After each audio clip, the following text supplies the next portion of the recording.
Hi friends, आज का video हम लोग स्टार्ट करते हैं। इससे पहले हम लोगों ने 1.1, 1.2 एंड 1.3 सारे एक्सरसाइजेस के ऊपर हम लोगों ने वीडियो बनाए और वीडियो हम लोगों ने अपलोड भी कर चुके थे इस चैनल के ऊपर और ज़्यादा से ज़्यादा बच्चों ने देखे हैं वीडियोस, व्यूज़ से पता चल रहा है।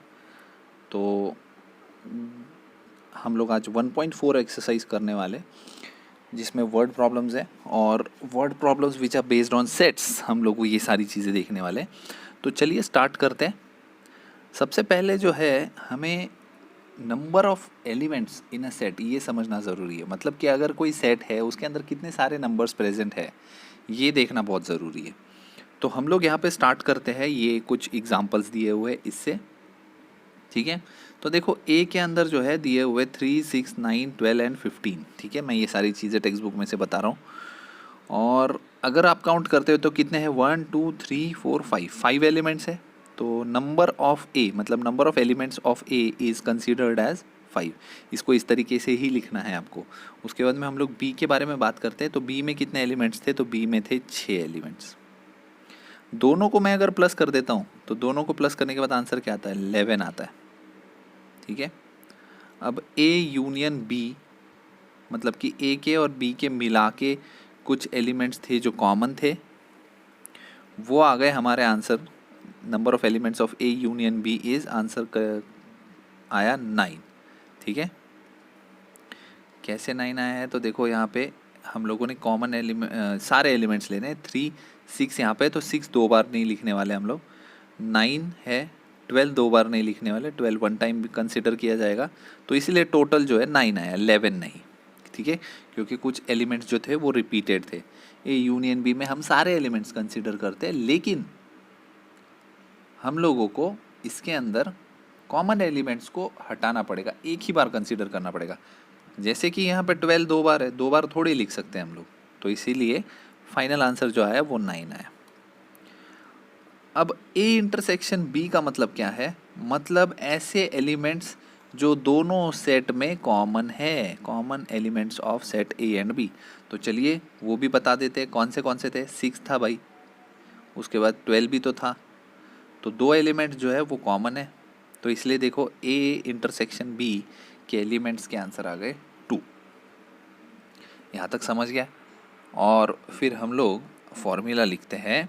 फॉर्मूला है N of A plus N of B minus A intersection B. देखो number of elements of A और number of elements of B minus दोनों के कॉमन एलिमेंट्स।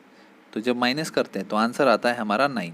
और 9 क्या आया था, 9 थोड़ी देर पहले हमने फाइंड किया था, जो कि है ये। इसीलिए 9 की जगह पे हम लिख सकते हैं ये आंसर ए यूनियन बी। तो फॉर्मूला हुआ N of A union B is equal to number of elements of A plus number of elements of B minus number of A intersection B, ठीक है। तो चलिए एक और क्वेश्चन उन्होंने बोला है कि सॉल्व करके दिखाइए और हम लोग इसको सॉल्व करने की कोशिश करते हैं, आंसर क्या आता है देखते हैं। चलिए ए के अंदर कितने एलिमेंट्स हैं उन्होंने बोला बताइए। तो एक यहाँ पे, 2 यहाँ पे, 3 यहाँ पे, 4, 5, भाई यहाँ पे है 5। उसके बाद में उन्होंने बोला बी के लिए बताइए, तो मैं थोड़ा कलर चेंज करके बता देता हूँ, समझ में आ जाएगा अपने को। 1, 2, 3, 4, 5, 6, बी क्या है 6। ए यूनियन बी बोला है, ये कॉमन एलिमेंट्स है तो मैं एक ही बार कंसीडर करूँगा। 1, 2, 3, 4, 5, 6, 7, 8, 9, यहाँ पे हो जाएगा 9। इंटरसेक्शन में 2 है कॉमन, ये हो गया हमारा आंसर। अब तुम लोगों को अगर चेक करना है तो कर लीजिए चेक। नंबर ऑफ एलिमेंट्स ए कितने हैं, वो है 5। यहाँ पे है 6 माइनस 2, 5 प्लस 6 11, 11 माइनस 2 9। तो इस तरफ जो ए यूनियन बी 9 आया था, तो दोनों तरफ इक्वल आ रहा है, मतलब ये फॉर्मूला एकदम करेक्ट है, ठीक है।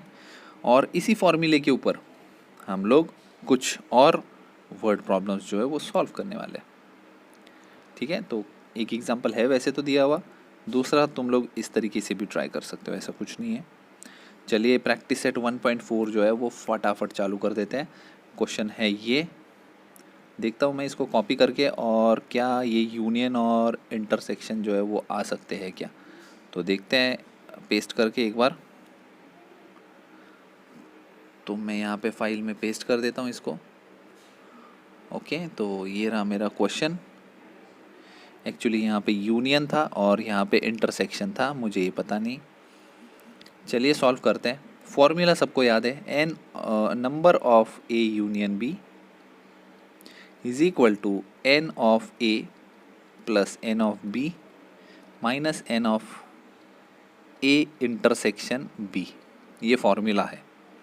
फॉर्मूले में ए यूनियन बी है 29, ए है 15, बी है 29 और हमें फाइंड करना है, सॉरी हमें बी फाइंड करना है। हमारे पास में ए इंटरसेक्शन बी दिया है 7, ठीक है। तो 15 माइनस 7 कितना होता है, आंसर आप लिख दो यहाँ पे, आंसर आता है 8।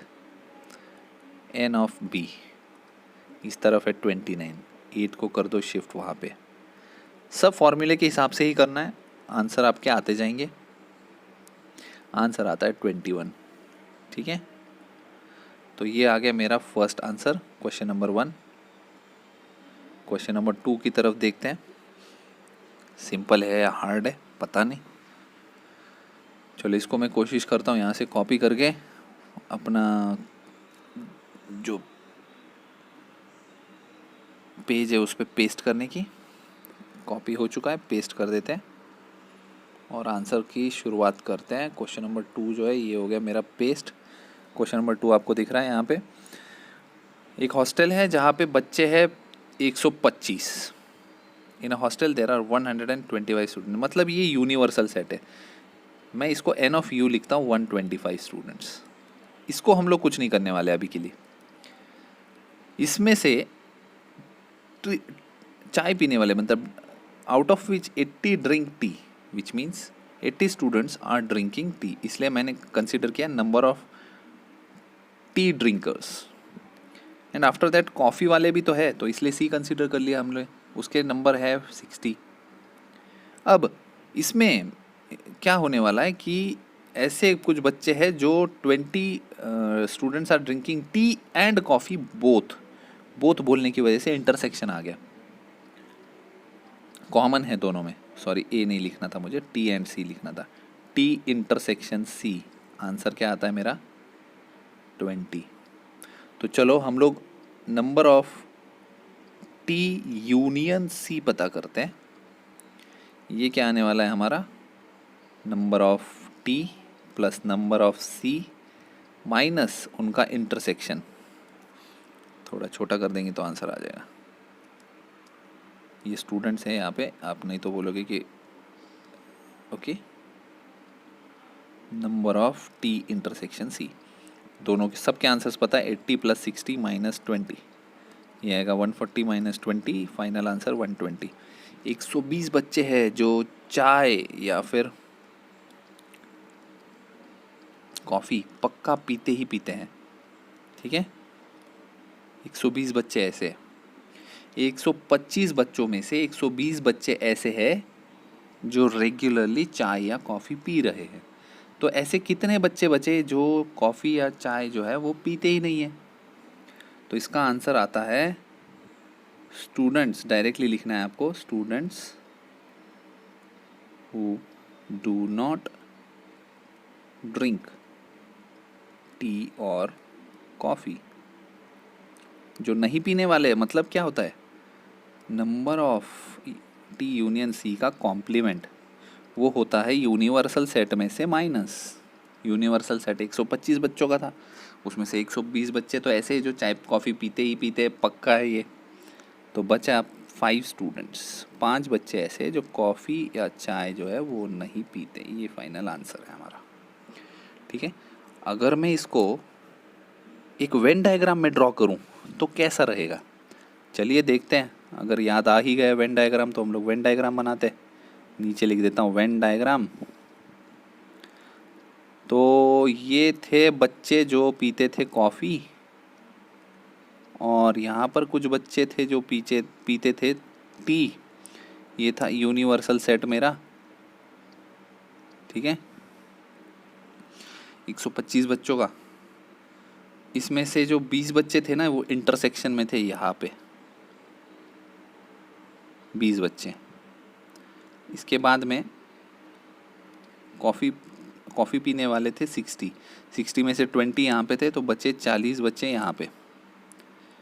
यहाँ पर भी वही सेम होगा, 20 बच्चे कोई थे जो शायद चाय या कॉफ़ी दोनों में से कुछ ना कुछ दोनों पी ही रहे हैं, तो यहाँ पे आएगा बचा हुआ 60। 40 60 हो गया 100, 100 प्लस 20 हो गया 120, बचे 5 बच्चे, तो वो 5 बच्चे थे वो यहाँ पे जो चाय या कॉफ़ी पीते ही नहीं थे। ओके, आ गया समझ? इस तरीके से हमें ये सॉल्व करना है क्वेश्चन। नेक्स्ट क्वेश्चन की तरफ आ जाते हैं बच्चों। क्वेश्चन दिया है यहाँ पे, ये इसको भी हम लोग कॉपी कर लेते हैं।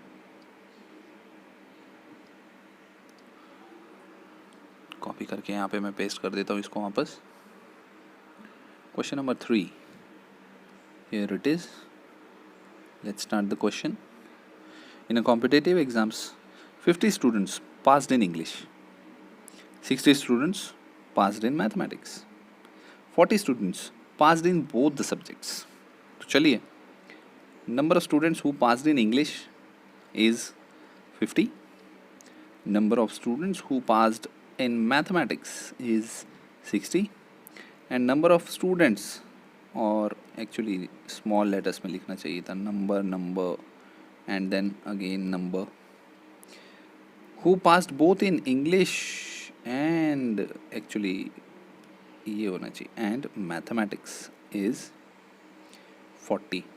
So we can find that number of English union mathematics. So answer आने वाला है number of English plus number of mathematics minus number of English intersection maths. So we have 50 plus 60 minus 40। चलिए answer पता करते हैं। Answer आता है 70। Who passed in at least one exam, none of them fail in both subjects, so find the number of students who passed in at least one exam. So this is the answer 70. ठीक है, कुछ बच्चे English में पास हुए थे, कुछ maths में पास हुए थे और कुछ दोनों में पास हुए थे।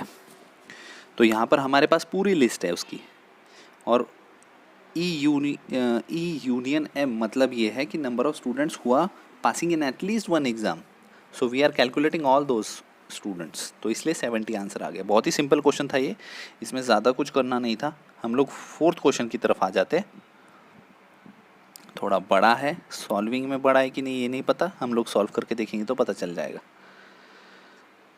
अटेम्प्ट करते हैं। अटेम्प्ट हमेशा करना चाहिए, मैथ्स का रूल है, कुछ भी हो जाए अटेम्प्ट ज़रूर कीजिए आप।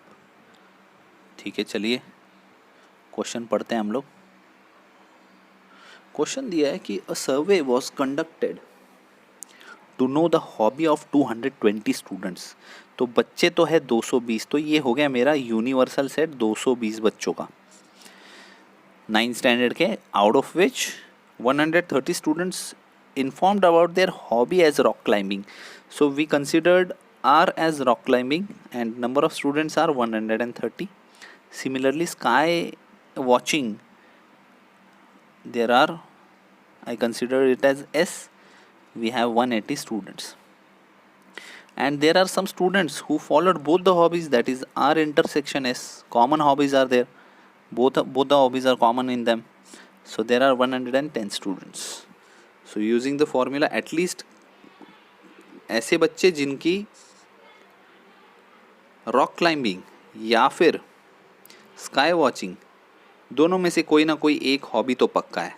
तो इसके लिए ये फॉर्मूला है R plus N of S minus N of R intersection S.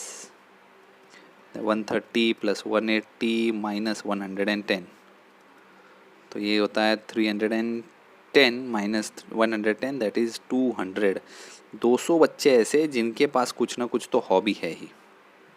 ठीक है, सो क्वेश्चन में और एक चीज़ पूछी है, then how many students do not have any of the hobbies.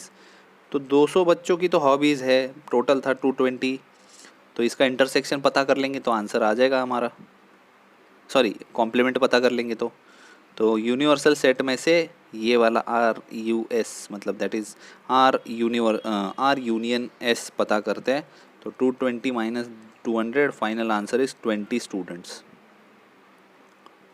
ऐसे बच्चे जिनकी कोई भी हॉबी नहीं है। How many of them follow the hobby of rock climbing only.